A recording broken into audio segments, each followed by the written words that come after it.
Hello everybody, and Jess here, and welcome back to Gundam, Witch from Mercury, episode 11. I believe it's the penultimate one. Does it have 12 episodes or does it have 13? I can't remember. Probably 12 though, because it's supposed to be like a two-core show, like split-core kind of situation, or something like that. I don't know. I don't know if the amount of episodes this one's gonna have is even listed anywhere. Hasn't been listed for the longest time, so I've no clue. I don't know. What I do know, though, is that it is indeed episode 11, and shit is hitting the fan. Because in the previous episode, quite a bit has happened. Like, a lot. Both on a grander scale, and on a smaller scale of Miorin's and Suletta's relationship, for example. So let's maybe start with that. Suletta was very much happy about being relied on by Miorin, about being the one who was allowed in the greenhouse, who was allowed and even asked to take care of those tomatoes. And Suletta likes being relied on. I mean, her whole deal on the Mercury, her whole entire role in that community was the reliable person who can transport cargo, who can save you from a cave in, who can do all sorts of things, right? So now she was also being relied on, and she was very happy about that. Miorin probably doesn't view this the same way. She doesn't view those new things that Suletta has to do as something good, as, oh, I'm relying on her and she probably likes the trust I put in her. Miorin has a very pragmatic view at it. It's a chore that needs to be done. Removing it gives Suletta more freedom, so she should be happy about it. I think that's the issue here, that they have a bit of a different view on those things that will clash sometimes. Hopefully, with proper communication, it can be solved. We'll see about that. Suletta did drop the keychain, so maybe Miorin is gonna find it and she's gonna get a clue. We'll see. She's not exactly socially competent. None of those two are in their own unique ways. So it's gonna make for some interesting situations for sure. And then on the grander scale, we have the first successes that Gundam Incorporated has. They already made a bit of a like Boston Dynamics robot that can be steered by the power of your brain waves, and there's no data storms, there's no feedback from those legs back into the pilot.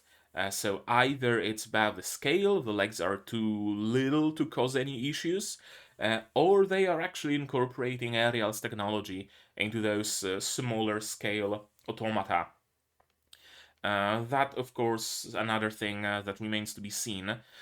Um, on a relationship topic, to go back to that a little bit, Miorin's relationship with her father, it seems to be getting better and better. Her father actually has some, I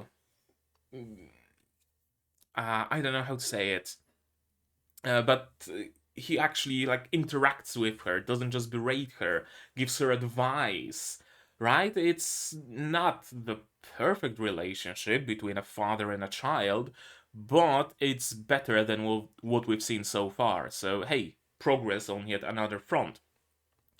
Now that might be marred by the fact that the Jetark family, no, not the Jetark family, the Shadik's family, whose name I forgot, they want to organize a coup. They want to organize an assassination on Delling, on Miorin's father, and it's already underway.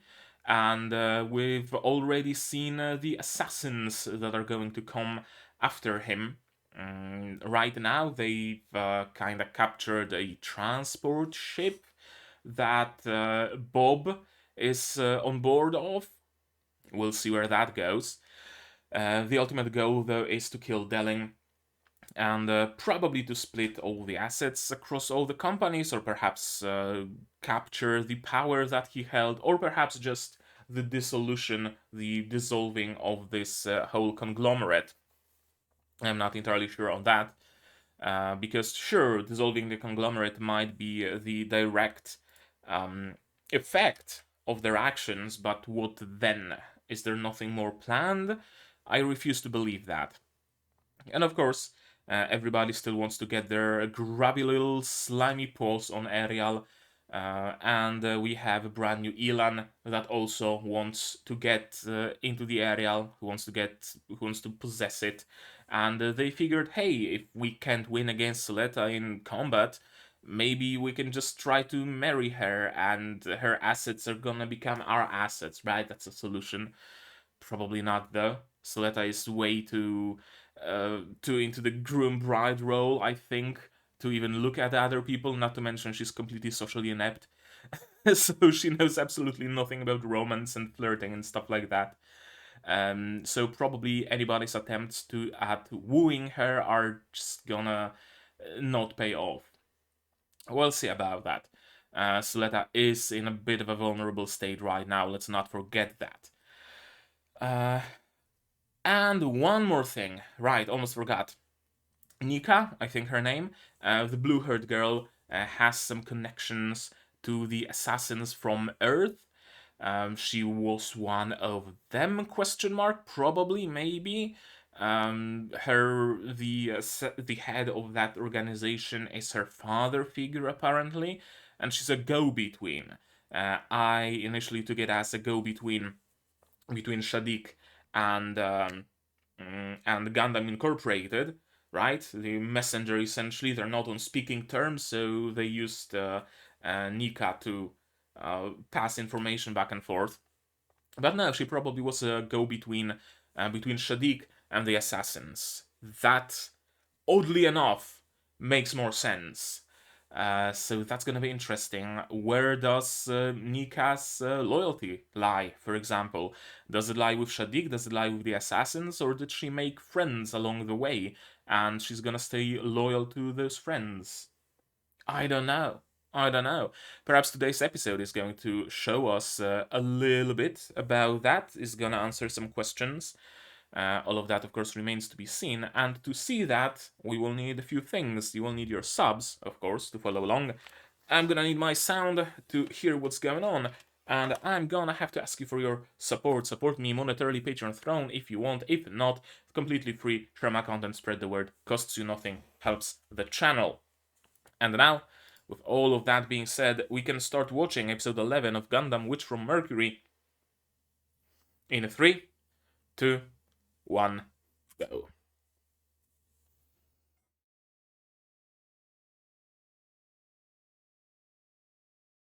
I love the detail of brushing the ceiling.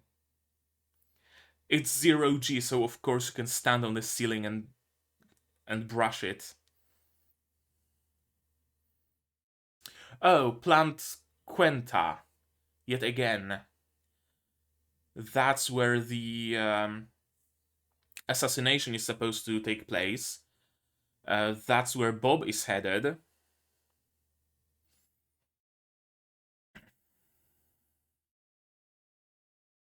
Right, because that's where Ariel is.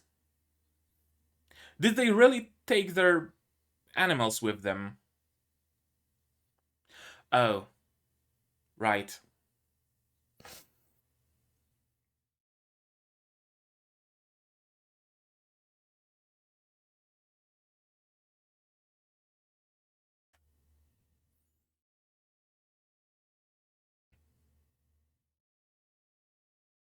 And Suletta's no longer here. She's hiding, probably. Of course she is.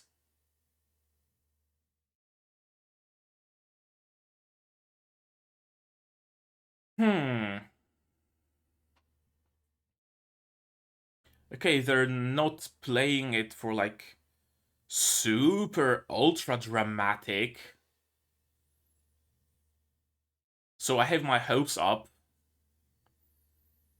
Perhaps needlessly so, but I do have my hopes just a little bit up that they're not gonna do the usual like rom-com thing where one misunderstanding is spread across like 10 episodes and it's just 10 episodes of misery that a little bit of talking could have solved. Hopefully they're not going in that direction. I mean, they don't have 10 episodes left in the first place. Not for this core, at least. So unless they intend the interpersonal issues to persist between the cores, they're probably gonna solve it either today or next week. Or, I guess, this week. Because I think episode 12 came out today. Something like that.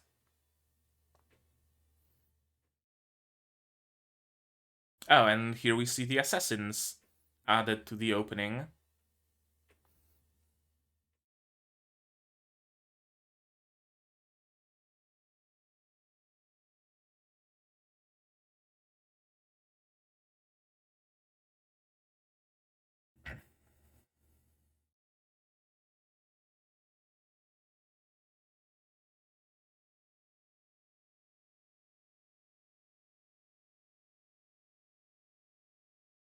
Those orange balls are everywhere, aren't they?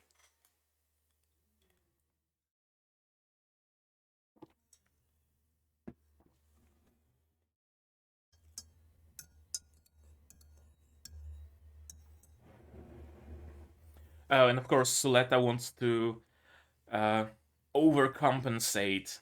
Essentially, yeah, gotta work hard. And you fucked up.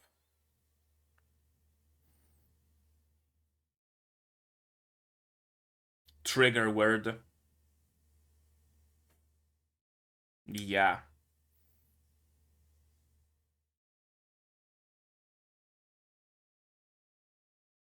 No, she's very much not okay, actually.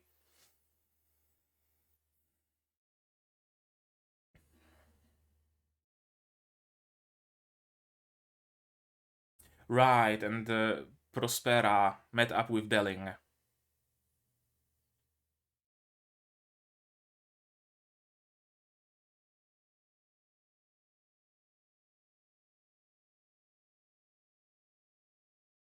Okay.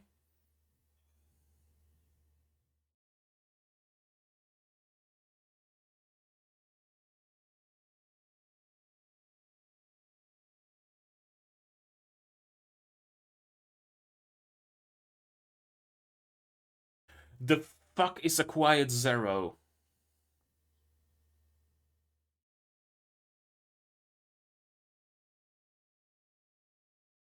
Quiet zero, the only thing that it reminds me of, I guess, is the profound silence from Arknights. That's the immediate association I have.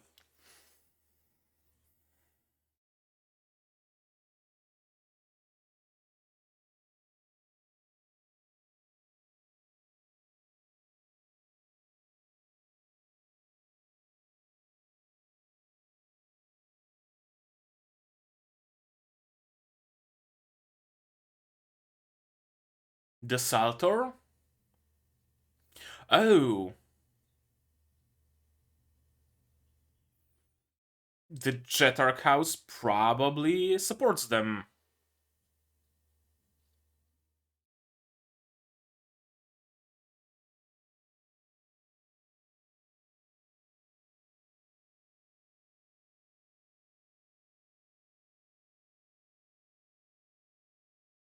I love the use of Zero G in this series.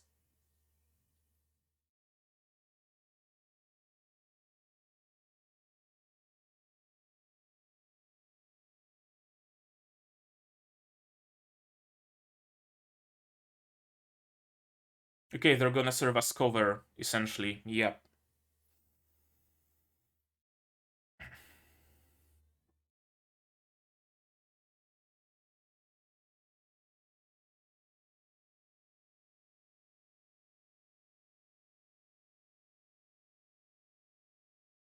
Oh no, they touched hands!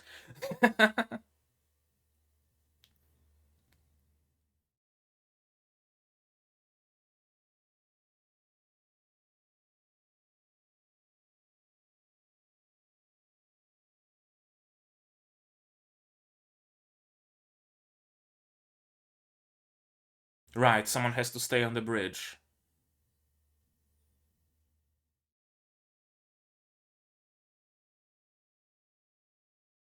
And the only thing remaining is something that Suletta doesn't like? Oh, no, not. Why is there not enough for everybody?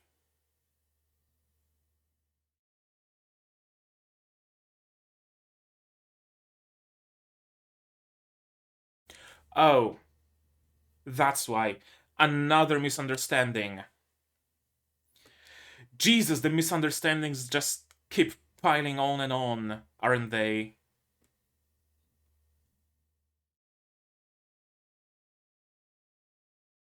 It just keeps piling on, holy shit.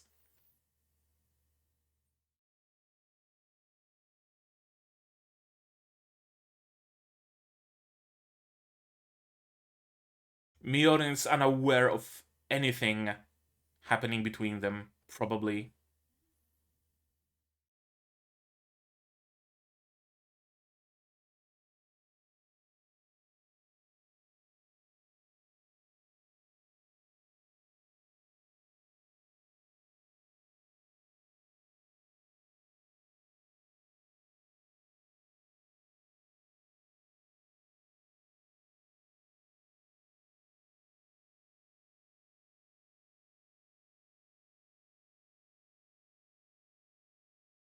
Of course you will.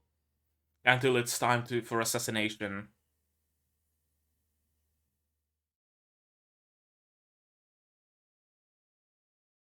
Okay, so he did run.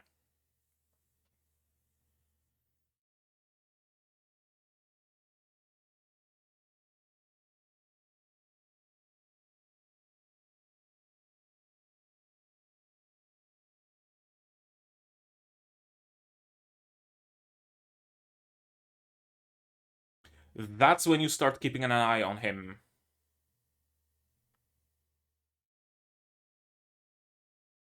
What are those?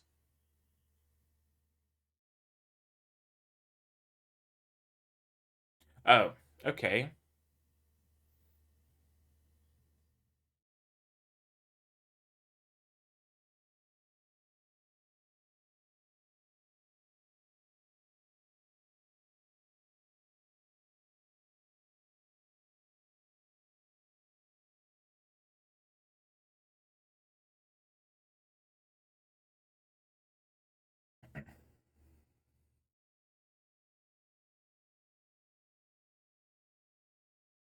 Hmm. Okay, what's your plan there, Shadik? You're not gonna wait? Do you want the assassination to fail intentionally? Or do you have some different plans?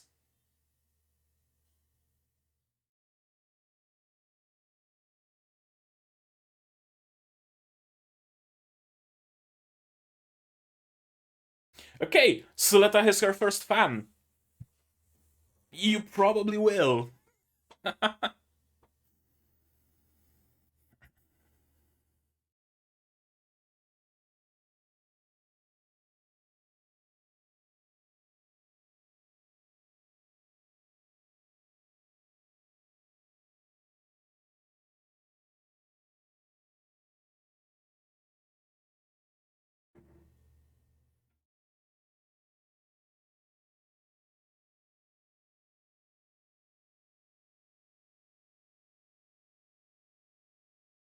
Okay.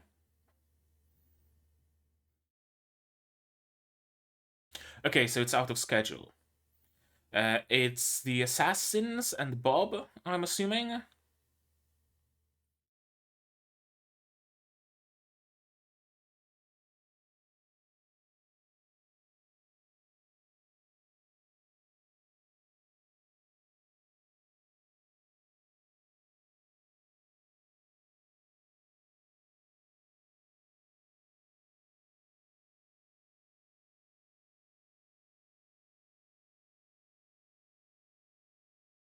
Why am I getting the ominous feeling?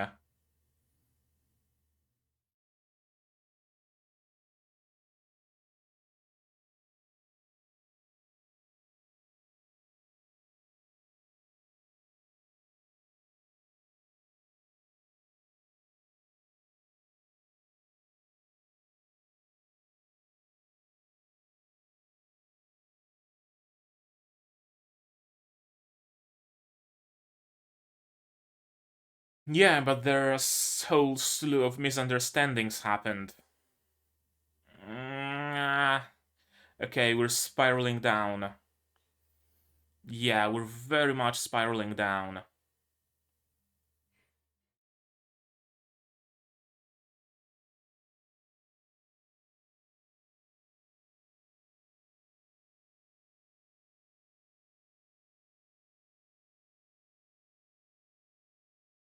Instead of tears, there's the juice box, leaving some water behind.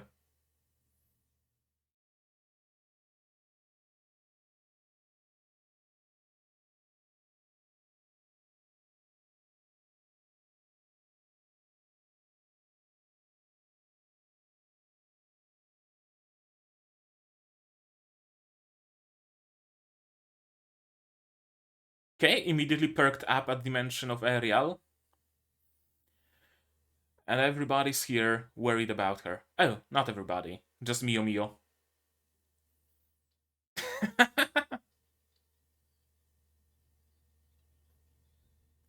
Okay, so that's how we're gonna solve it.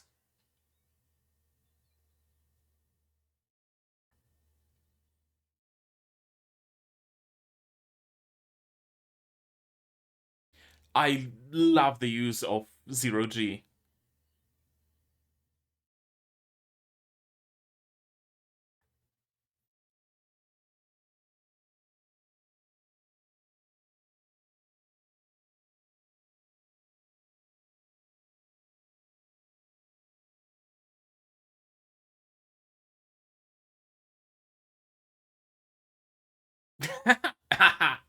Okay, so that was a trap.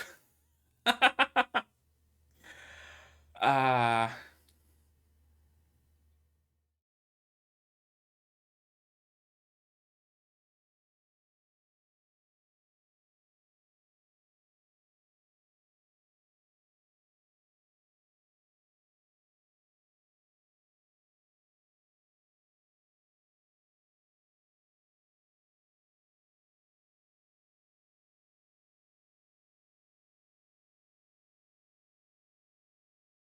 yeah, you better not let go, Miorin.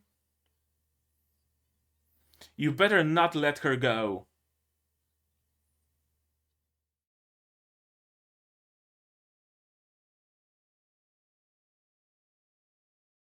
Okay, how about we now explain the misunderstandings?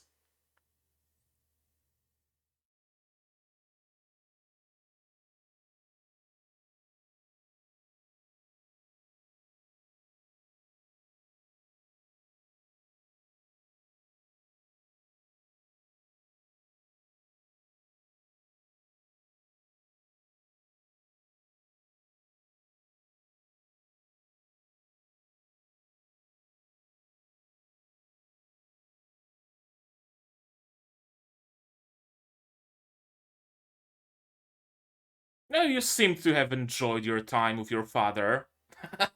That's the solar plexus. No, I don't see you're happy.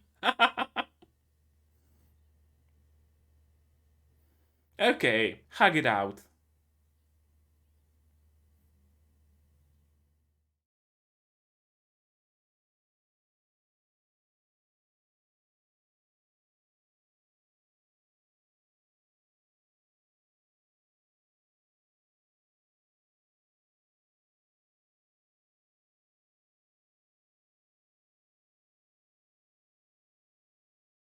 There we go. Wasn't hard.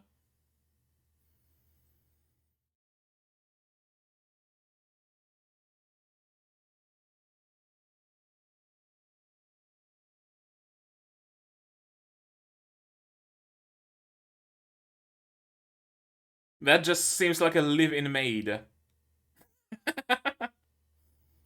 No, why would she? Of course she's not crying. Baka. There we go. Exactly. Well, that was a good resolution of that whole conflict. Probably hasn't been entirely resolved yet, let's be honest here, but I'm satisfied.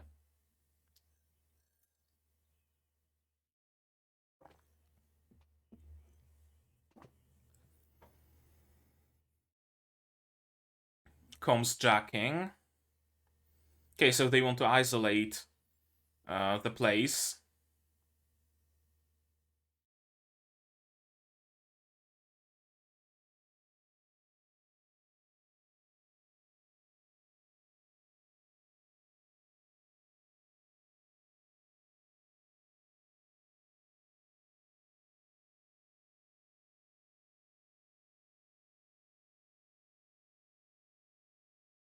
Yeah, shoot them down.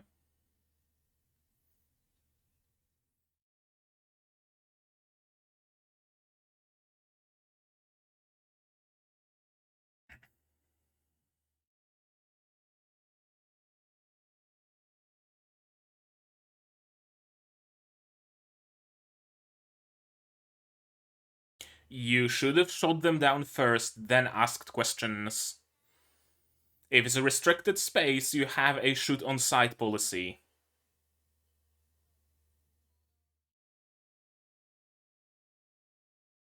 Ulfrid Thorn. Wasn't the Gundam in the prologue named Ulfrid? It was, wasn't it?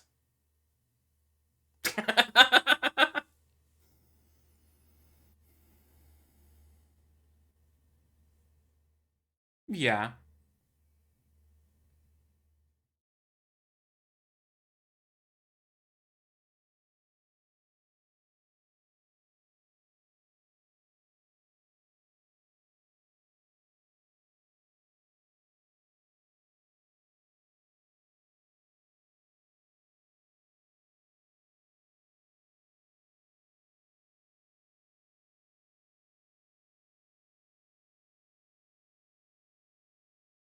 You better run to get Ariel. Yeah.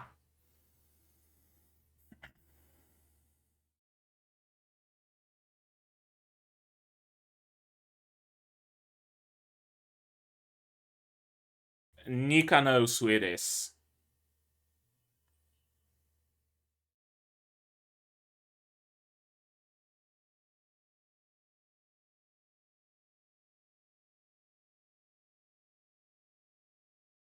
That was a cool shot.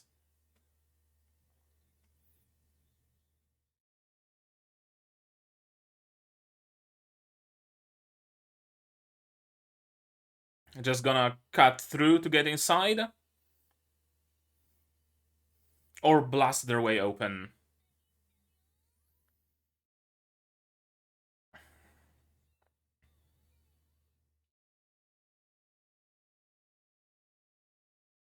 Okay, gonna cut the way open. With some collateral. Or are they separating the whole block?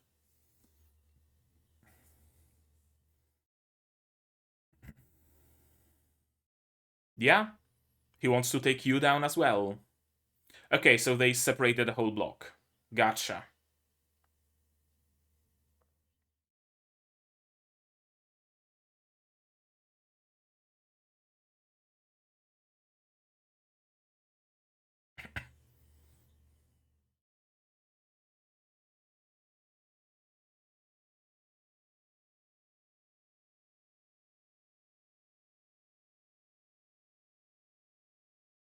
At least she's gonna be able to meet Suletta really soon. Probably, assuming they are in the same block as Ariel.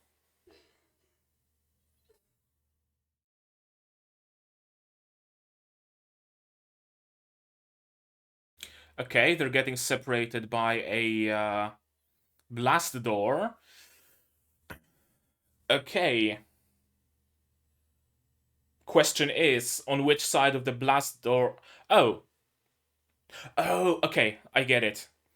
I thought it was separating two bits of the base, and there's gonna be oxygen only on one side because it's like isolating the damage.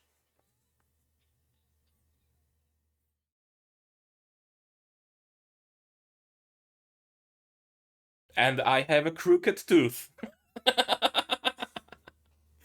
Okay. Okay. Interesting. So I'm assuming now it's gonna be up to Miorin to wake up, to open the blast door, to let Suletta out, and then they need to beeline for Ariel. Assuming them and Ariel are on the same block. But there wasn't Ariel in block F or something like that? And only block C was cut off. So they're gonna need to go through the open space to get to the base proper to get to Ariel.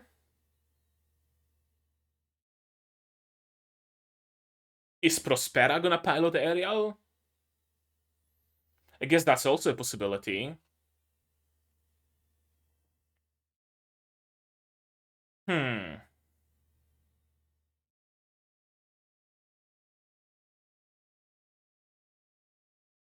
Also, Lefrit's Thorn. I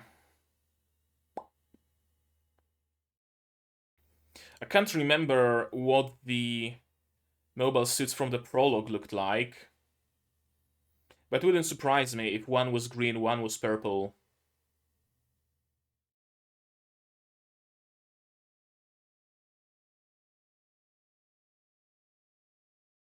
Okay. 2 steps forward, or whatever it is that Suletta says. That's a cool piece of art. That was an interesting episode. Bit of a resolutions, bit of setup. So how about now we watch it again, shall we? And see what exactly was going on in here. Uh-huh. Uh, I I'm gonna say it again. I love the use of zero G. Most of the time, well, at least in my experience, I haven't seen many of Gundam, for example. Most of the time, in space, you have some sort of like artificial gravity or whatever bullshit, so that you can have essentially just regular shots and regular, placement of characters and regular movement. Sure, we're in space, but some kind of bullshit artificial gravity is keeping us in place. And zero G is maybe for moments of I don't know, someone's attacking and oh no, they destroyed the artificial gravity generators. We were all floating down here, Johnny. Right, this kind of moment, it's super tense because zero G, how are we gonna do that? How are we gonna move? Oh no, I'm stuck in the middle of a room and I can't move anywhere, you know? You know the shtick. Here, they're just using zero G because, I mean, it's correct, it's right. When you're just flying a spaceship from point A to point B, you don't need artificial gravity. Sure, it might be convenient, but it's not necessary. Maybe some like luxury cruisers might have artificial gravity uh, of some sort, like big bases. The school, for example, is a spinning ring, and that spin, that centrifugal force creates gravity. Do they even have artificial gravity besides centrifugal force? I don't think they do. So that also makes sense. They just don't have it. And they don't see that as a limitation. As, oh, we can't use regular placement for characters and regular shots like we would if they were on Earth. How are we gonna do that? Let's think of some bullshit artificial gravity generator. No, they embrace the zero G. They embrace the lack of artificial gravity generators. They have some magnetic shoes, from what I can see, since Suletta can just stick to the ceiling. They have those tracks on the walls, and I'm assuming some magnetic gloves that they can stick to the track and just get dragged along. They are working with it, not against it, and I'm all for it. Practice flight. Why did they take the animals with them, though? That's what I want to know. Probably just a haha quirky thing. Although, if their presence here became relevant to the story, I wouldn't be opposed to that. Like, I don't know, the bull rushing at one of the assassins or something, right? Space grade duct tape. And of course, Suletta hears all sorts of things everywhere, right? I'm really counting on you. And she already perks up. Oh, Miorin says I'm already counting on you. But no, she says it to Nika. To the traitor! Traitorous scum! Yeah, those trucks on the wall, that's great. I love it. They conveniently cut at the moment when they were nearing the join between the two tracks. Yeah.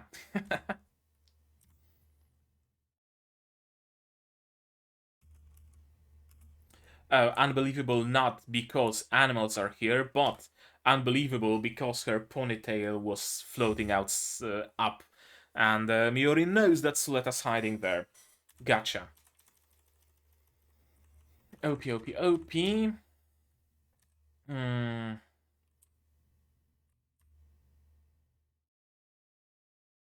Yeah, I don't remember what the Gundams in the prologue looked like. Let me check. Gundam Witch Mercury prologue. There should be some screen caps on Google Images. Probably.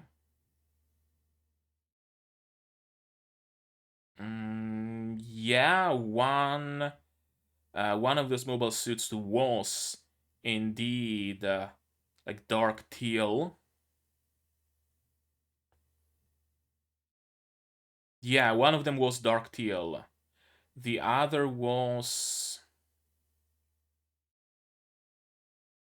white and purple, I think.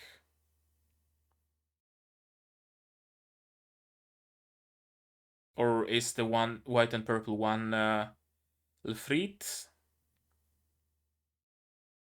No, no, it wasn't because it has a different faceplate. Okay, one of them was purple with like a star-shaped faceplate, I think, and the other was dark teal.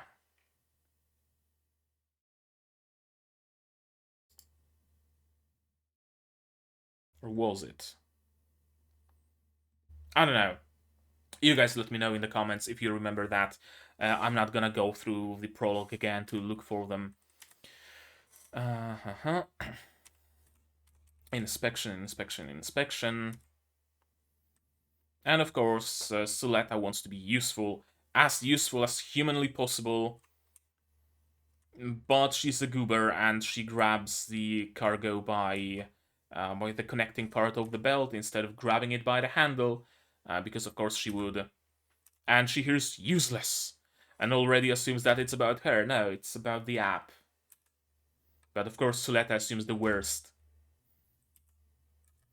89%. The Quiet Zero. What is Quiet Zero? Quiet Zero. My only assumptions right now. I'm gonna note them down just in case it's not something that's gonna be relevant in this core, and it's gonna go towards the next core. There it is. Gundam. Quiet Zero.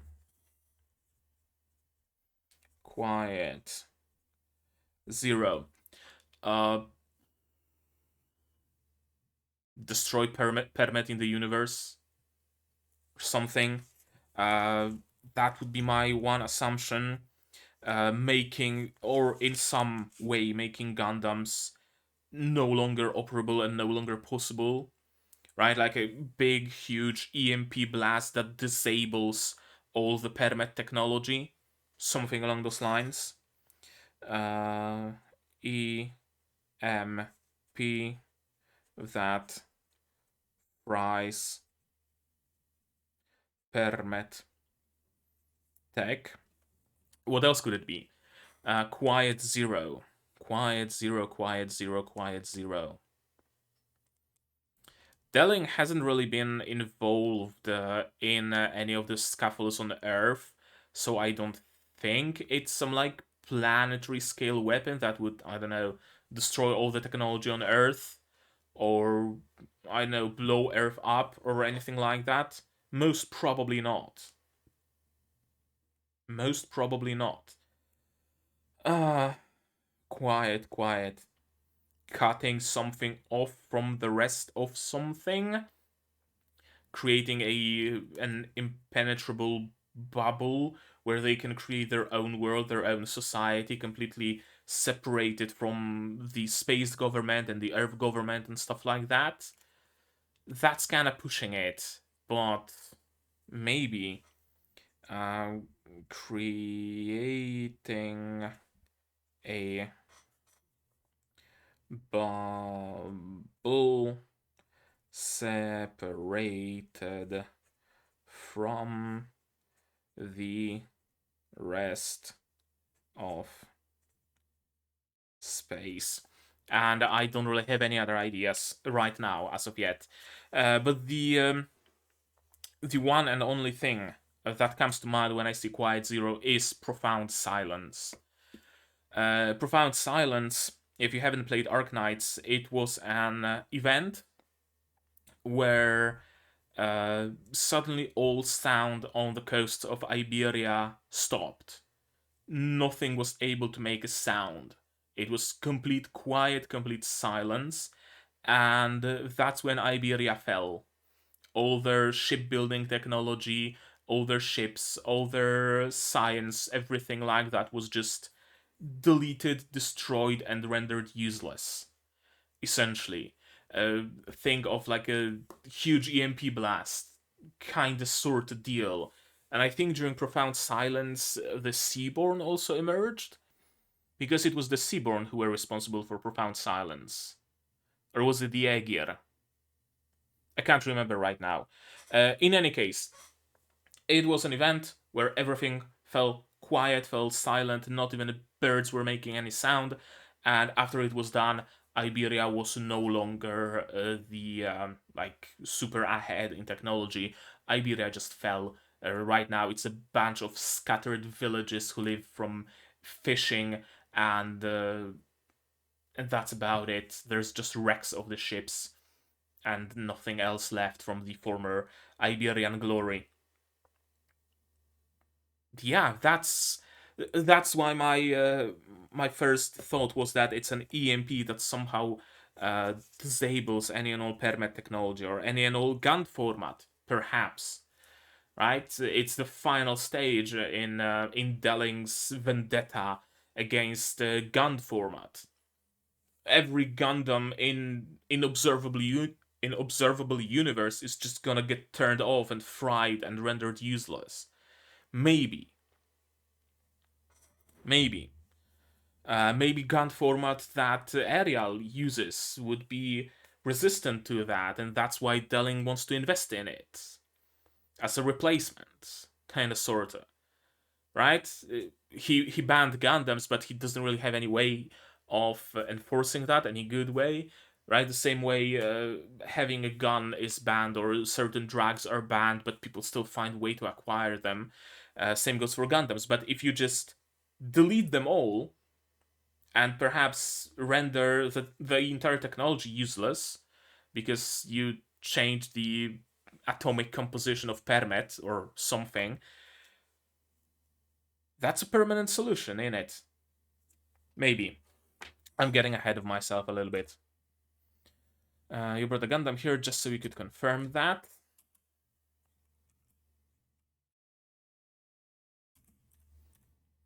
Ariel's permit score reached 6.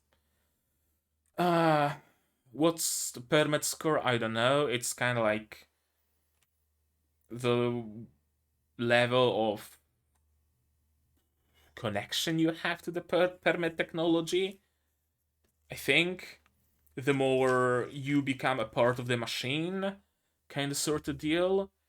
Is the goal maybe to have like a fusion of human and machine? Kind of like the green ending in Mass Effect? Man and machine fusion. Essentially, the Quiet Zero is like a transhumanism generator. It's gonna explode, and suddenly everybody's gonna get irradiated with permet because permet can do anything. And now you'll be able to just look at your phone and just control it with your mind. And the toaster and the hair dryer, people are just gonna be one with technology. I guess that's the third possibility of what the Quiet Zero is. And Ariel reaching Permet 6 is somehow supposed to be helpful. Gundam has also served as good camouflage for we don't know what, because she wasn't given the chance to speak up. It's been more than 20 years. Are we still afraid of witches? So now Delling knows who Prospera is. She revealed the name and now directly referenced the event. This reflects Ariel's network architecture pattern. With this data, Quiet Zero can proceed to its final stage. I think it is about transhumanism. We could go back to the theory from the prologue and the light novel that Ariel has Aerie's mind. So could it be that Ariel is super special because its neural network or whatever was made in a way that mimics human consciousness, so you could upload human consciousness into a computer, basically? Is that what it is? Kind of like next step in human evolution? Maybe? Is Delling perhaps sick? Nothing points to that. He's not even coughing. Because my another assumption would be that Delling is super sick. He has space cancer or something, and he's looking for a way to upload his consciousness into a robot or something like that. And knowing the neural patterns of Ariel would help because Ariel is the first successful attempt at uploading human consciousness into a computer. That would be kind of an asshole, though.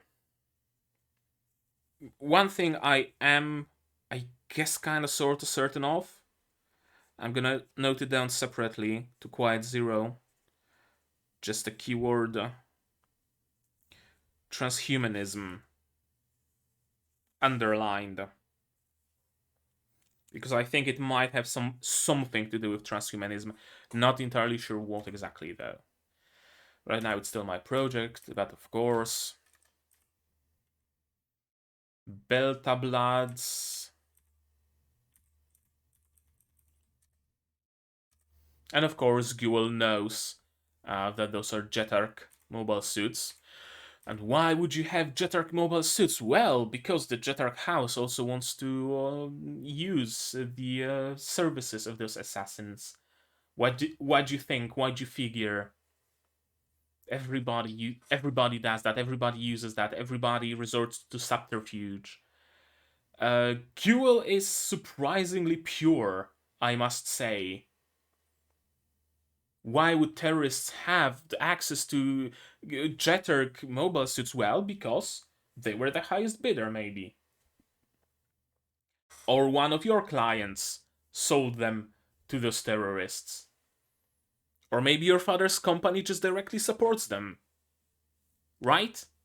It all makes sense in the context of the world, but Guel is shocked to hear about that.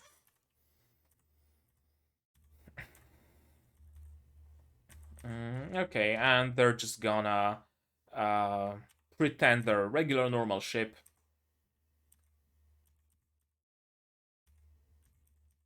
Nothing's left, and of course she jumps to conclusion, and we know that the conclusion is incorrect because Nuno already got his lunch, and she brought him second one, and that's why there was none left for Suletta. Just a string of very unfortunate misunderstandings.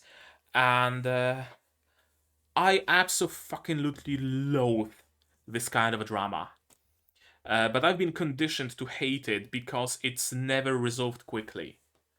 Never. It always spans for 17 episodes and 3 seasons. The main heroine saw the main protagonist with his sister doing shopping, and she jumped to conclusions that he's cheating on her. Cue 8 episodes of her being fussy and them separating, and then she goes out with her brother, and he misunderstands that she's already found another boyfriend, and he doesn't pick up the phone because he's showering, and she sees it as, oh, he doesn't even want to speak to me. You know the thing. You know the thing in like romance and rom-com anime. I absolutely hate it. This, initially, I was afraid it's gonna go in that direction, but it was resolved in the span of the very same episode, so I can't hate it. It's fine. It's perfectly fine by me. Also, cool look at the space toilet.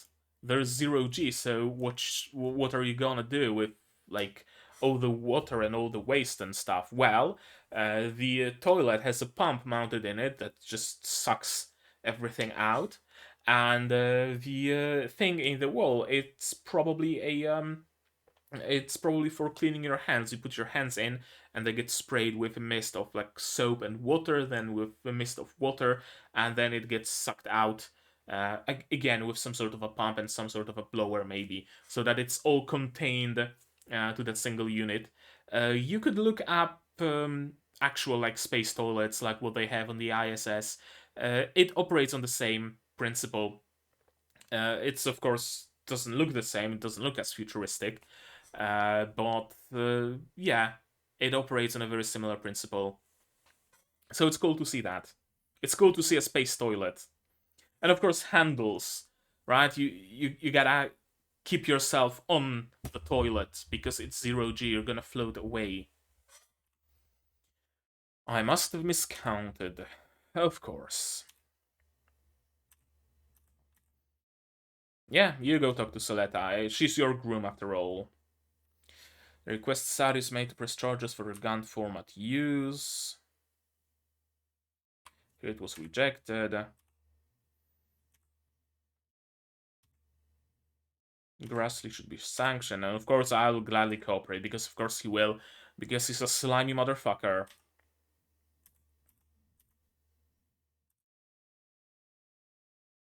If it was stolen from you, you were merely too weak. Haha, weakness. Imagine having a weakness. Couldn't be me.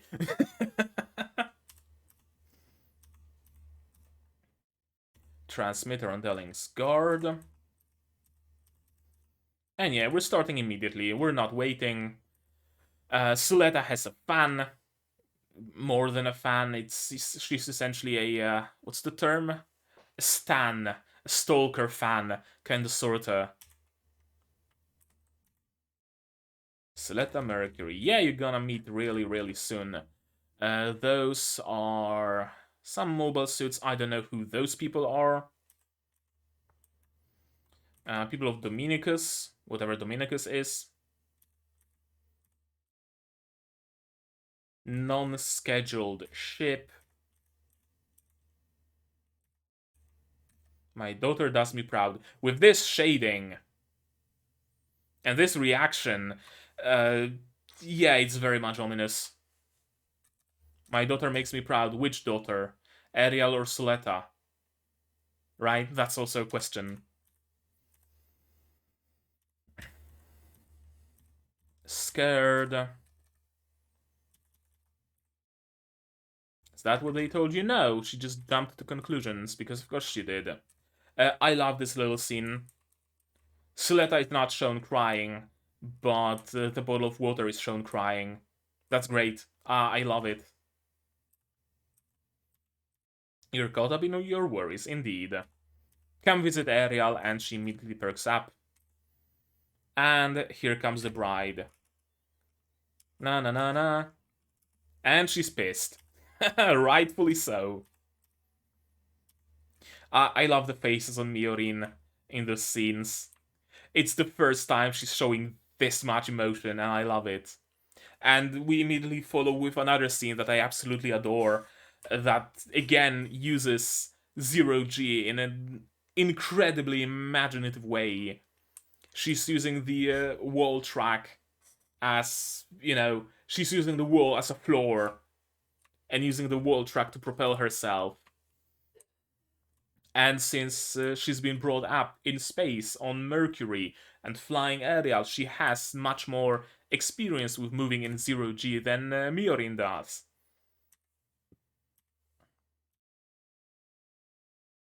And of course, despite running away, as soon as she sees Miorin has some trouble, she rushes in, the knight in shining armor that she is, and she falls for the trap. It's called cunning, indeed. And now finally they have the chance to talk it out. When I couldn't eat a chicken over rice lunch, I didn't have the courage to say there were no lunches left. And Mio's like, what the fuck are you talking about? I'm glad that Miorin didn't let go. I was afraid for a moment that it's gonna be a situation where uh, Suletta opens herself up, but then manages to rush away and run away, and Miorin is left with some more knowledge of what the fuck is even going on with her, but the matter remains unresolved. But no, Miorin holds on firmly, talks about the motto. I was expecting a slap, but no, it's a head bump. And yeah, don't tell me you know what I was like. Exactly. And punches her boobs, because of course she does. I wanted to go to Earth. It's because you became my groom that I don't have to run away, that I am where I want to be. I don't need to run away from my father because now I have his support. I don't want to run away from the school because I'm now spending time well in here. I don't want to run away from my life because I'm enjoying my life as it is. And it's all thanks to you. And then a punch lands not to a boob but to the solar plexus, and suddenly it hurts. Don't you see I'm happy like this? No, you very rarely show any emotion, including happiness. It's because of you that I don't have to run away anymore. Don't run from me. And this slow float towards the wall. It's kind of like a progress bar of resolving this issue, right? And now 100% fully loaded. Issue is for the most part resolved. If you have something to say it. Communication. Communication is the key. Say you want me to rely on you. I won't know unless you tell me, so fucking say it. Is that okay? Yes. Say it. Say it. Say it out loud. So I have something to work with. I love it. Communication wins. For fuck's sakes, communication wins. And it's amazing that communication wins. I'm so sick and tired of miscommunication causing issues. If you want a really bad, like a really good example of miscommunication causing issues and it leading to absolute shit, go watch Tokyo 24 Cool. Every single issue in that show, including people fucking dying, could have been solved by talking. It's a good show, don't get me wrong, but so immensely frustrating. Give it a watch if you want to see what it's like. I even have a reaction series on my channel, so watch it without it, watch it with it. It would be better, of course, because you're gonna give me some views. But if you want to watch it unmarred by anybody's commentary, watch it on your lonesome, because it's really a study in how to make characters not communicate. It's amazing to the degree to which they went to just have people not talk to each other. Okay, rant over. Please rely on me. Stay at my side forever. I will. Don't lose any jewels. I won't. Give the tomatoes more compost. I will. And use the Andes model for the sunlight pattern. Clean my room. Send me emails. Don't look. I think that's kind of what Suletta needs.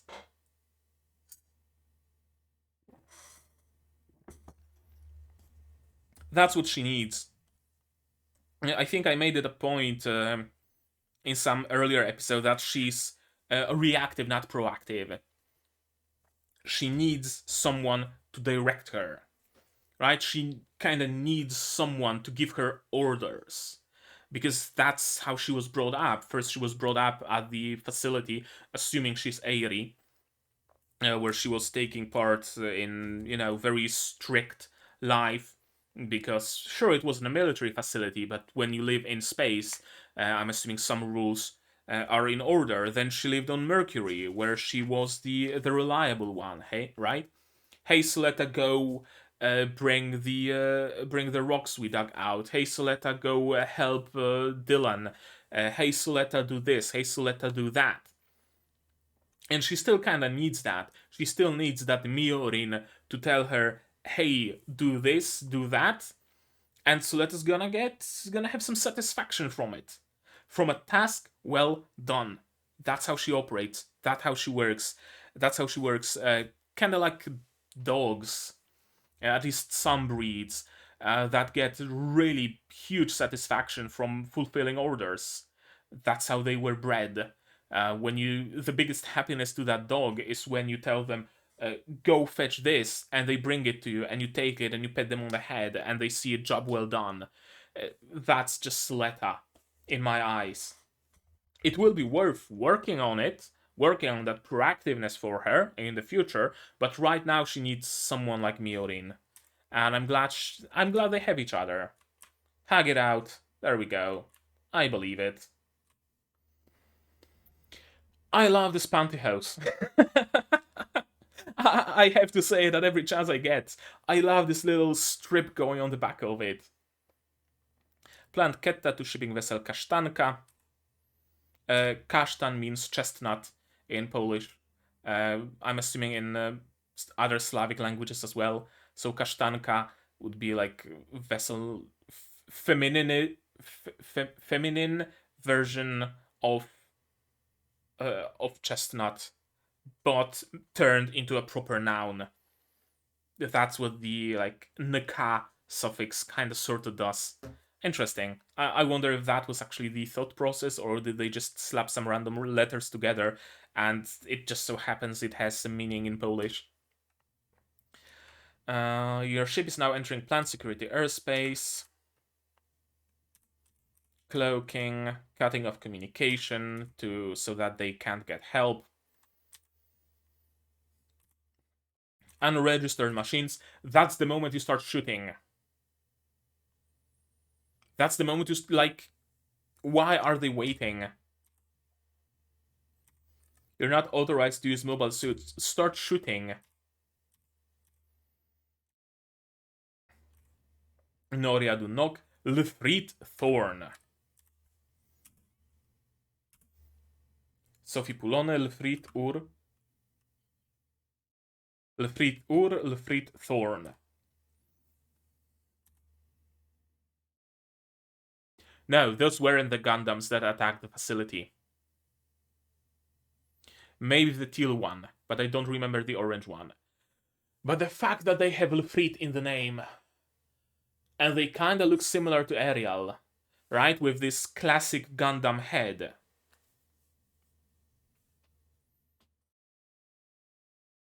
Do they use the same tech? Are they Gundams that use Lefrit technology and Ariel technology?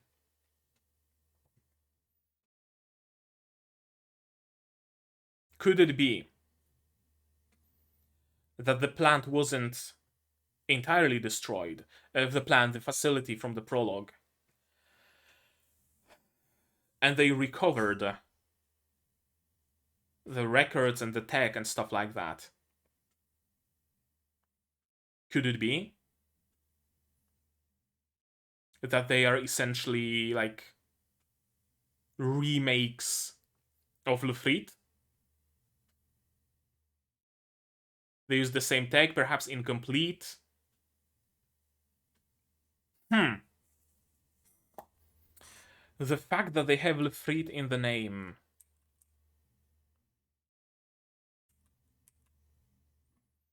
And the head looks just like Ariel's. Those are some great shots of flight, by the by. They don't have any like techno bullshit on their faces though when they pilot them, so maybe not. Although I guess it could be both ways. They are either just dumb mobile suits and that's why they have no techno bullshit, or they do use the free technology and that's why they don't have techno bullshit because it's the superior gun format they're using. Yeah, it's kind of ugly, it's kind of stupid, but it's a very you gift. So, yeah, whatever. It looks just like a gift from you. And she's smiling. Just look at his little grin. She's finally showing emotions. You know, don't you? Yes, he knows. He doesn't give a fuck. I'm disappointed with Shadik. I'm gonna be honest. I'm very disappointed with him. I thought he got just a little bit of a change of heart, right?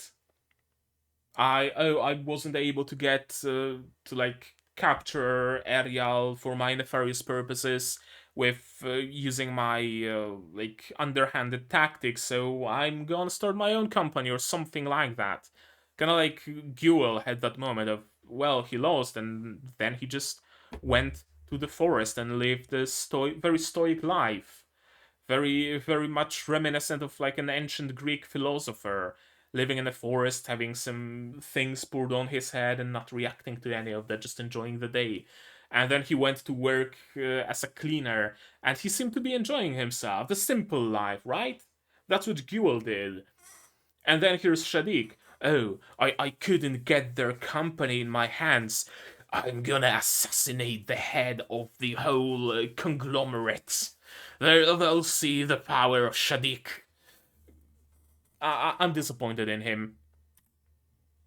Very much so. Especially with this. If luck is with her, she'll survive. He just doesn't give a fuck about Miorin anymore. She can't be mine? Oh well, then what if she dies? She can't be mine anyway, so. Whatever. Yeah, I'm very much disappointed with him. Emergency warning B1. You may be under attack by hostile forces. Right, I want to check one thing, one very important thing.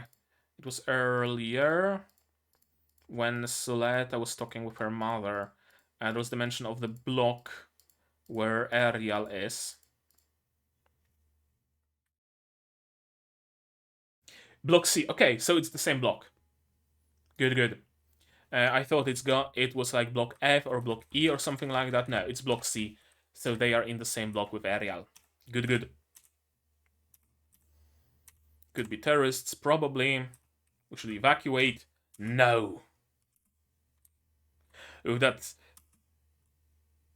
husky, low ASMR voice. And with just a hint of madness in it. I love the voice. Oh, don't worry. I won't leave you behind. I love it. Oh, her voice actress is doing a bang up job. I'm gonna look her up. I'm gonna look her up. Who is she? Um,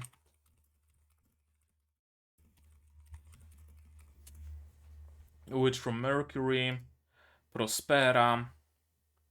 She's voiced by Mamiko Noto. Mamiko Noto, you're doing a great job voicing her. She also voiced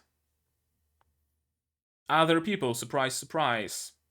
Elnora Samaya in Gundam, and yeah, we have a confirmation because Prospera also called herself Elnora Samaya. They are the same person. She also voiced someone in Love Live, Mika in Girls und Panzer, narrator in Hataraku Saibo, Lara Tibur in Shingeki no Kyojin, haven't seen it. Someone in Golden Kamui, Hinako Inui in Shokugeki no Soma, UMP9 in Dolls Frontline, Girls Frontline, and I don't think I recognize any other characters, but there is plenty of them. PP in Pop Tepipi, but again, who hasn't voiced PP?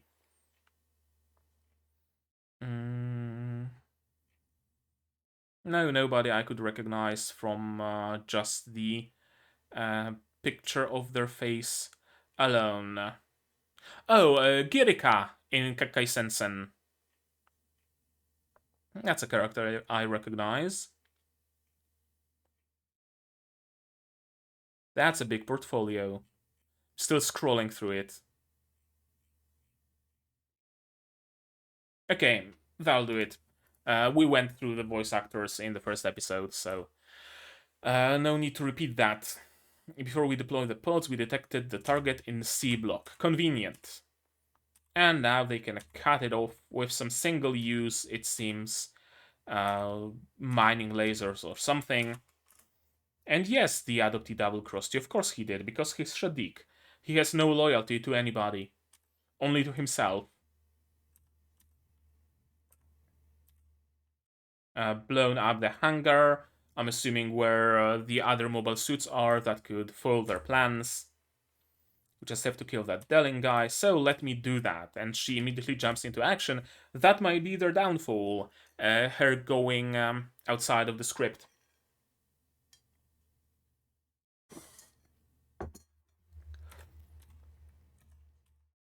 Separated with a blasted door.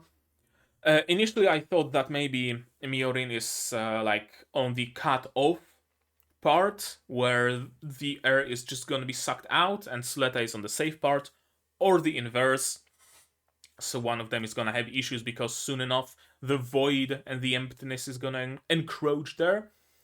But no, it's just some sort of a viewing terrace where Suletta has been shut off.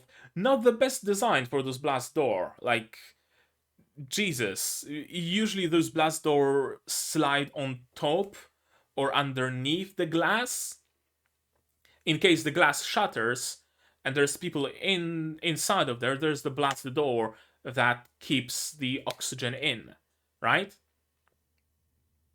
This just cuts off the terrace. So what happens if someone is stuck on the terrace still? And then the glass shatters. That's some shit design for a space station. I'm surprised. Like, I know the storytelling significance of it, right? It introduces tension and separates Suletta from Miorin, and I see the point, and also puts Suletta in direct view of her fangirl.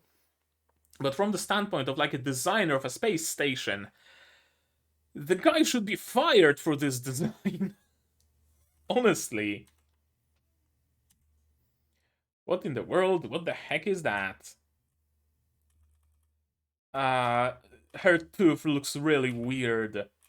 Like usually when a character has this sort of a tooth, it's only shown when they have their mouth closed. Then you have that tooth, and maybe when it's fully open, you see the canines ever so slightly bigger. But this like transition between the stages with the tooth holding the bottom lip a little bit, and then it's just actually a single longer canine. There's something unsettling about it.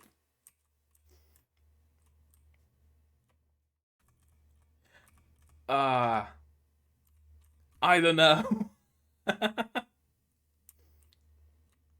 Hey, ask her for an autograph. Nice to meet you, Miss Witch from Mercury. I'm Sophie Poulon, Witch from Earth. Witchy, witchy.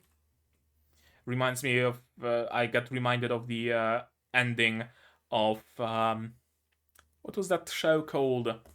The one where the guy became a prince in distress, essentially. Witch something. I forgot. I only remember the name of one character, Tanpopo-chan, because it rolls off the tongue nicely. Tanpopo-chan, Tanpopo-chan, Tanpopo-chan. That's it. Next episode. Keep marching on instead of running off. The embodiment of Suletta's worldview, right? If you run, you lose. You win one. If you go, you gain two, or something. Okay. That was a cool episode. It resolved one issue, but it started a couple of new ones, and it's gonna be interesting seeing how they get resolved on like a smaller, shorter scale. We need what do we need resolved? We need, of course, the whole thing with the assassination resolved, and I'm assuming that's going to be solved in the next episode because okay, now it's listed 12 episodes to this season, to this core, and yeah, the second season has already been announced, but we already knew that part two really not much of a season. So the assassination is probably gonna be solved in the finale. There's the profound silence thing though, the quiet zero, and I think that's gonna be the main driving force of the next part. I think maybe not, but it sounds like something significant enough to drive a whole season for sure. What else? Prospera now works with Delling, at least to some capacity, and Delling is now aware of who Prospera is. He didn't have much of a reaction to that, so either he already suspected her, or it just doesn't matter. The research was destroyed, the Gundams and everything was destroyed, so her being alive doesn't really matter, does it? Maybe he even sees the error he made. That if he just gave a little bit more time to that asteroid base, then they would have actually created something like Ariel and they would be able to spread that technology. And his issue with Gundams attacking their pilots would be solved in a much better, more peaceful way. So maybe there's a fraction of that in his mind as well. What else? What else? What else? It's mostly just a setup episode, so there isn't all that much to talk about. I'm still wondering about Nika's role in the whole thing. Is she gonna side with the assassins? Is she gonna side with her friends?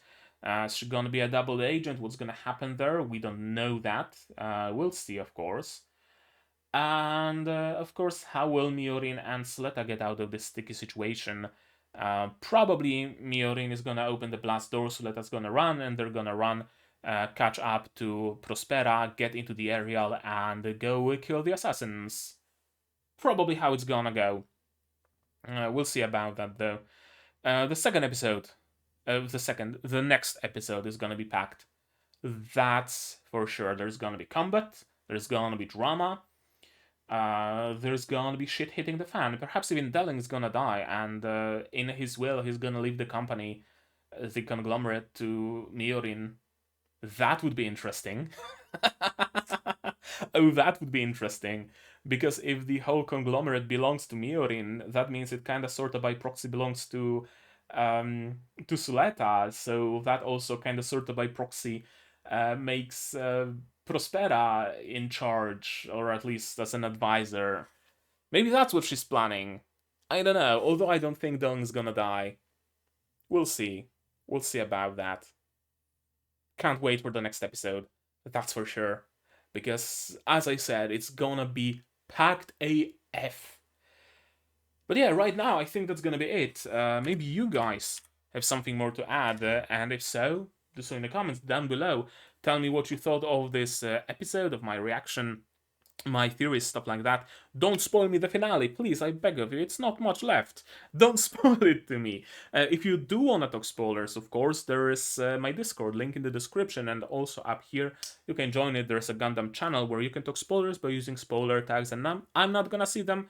You'll be able to talk about them. Everybody's happy. I've already seen a wall of spoiler text in the channel after some people on the server watched the finale, so you can join them if you want. Like this video if you liked it, dislike it if you disliked it, but tell me why so I can improve. Subscribe to the channel to be notified of future releases of not only Gundam Witch from Mercury, but also Shinmai Renkinjutsushi no Tenpo Keiei finale is coming, Tensei Shitara and Deshita finale is coming, Symphogear Axis episode 12 is coming as well, will be on Patreon shortly. What else is there? Arknights, Prelude to Dawn. I'm gonna finish it eventually, maybe, probably. And a whole bunch of new shows that I'm also gonna be watching. Go check the VOD of the live stream I did where I talk about the shows I'm gonna be watching in the next season. And of course, Madoka Magica is also gonna be coming in the future. What else? Support the channel if you want monetarily. Patreon throw links in the description below. On Patreon for $10 a month to get early access to non-seasonal shows like Symphogear, Madoka, and others. And for just a single dollar, you get a role on the Discord placed in the credits and my everlasting gratitude. And for $5, you get to vote in polls for non-seasonal and some seasonal shows as well. There's a poll running on Patreon right now. On Throne, you can pitch in directly towards my purchase of better gear, better software, stuff like that. And if you don't want to spend any money whatsoever, costs you absolutely nothing, share my content, spread the word, completely free, helps the channel a lot. And with that out of the way, that's gonna be it from me for today. And as always, you guys do all the good stuff, and I'm gonna see you in the next one. Cheers. And here's the list of my patrons, and you can be one of them if only your heart desires such.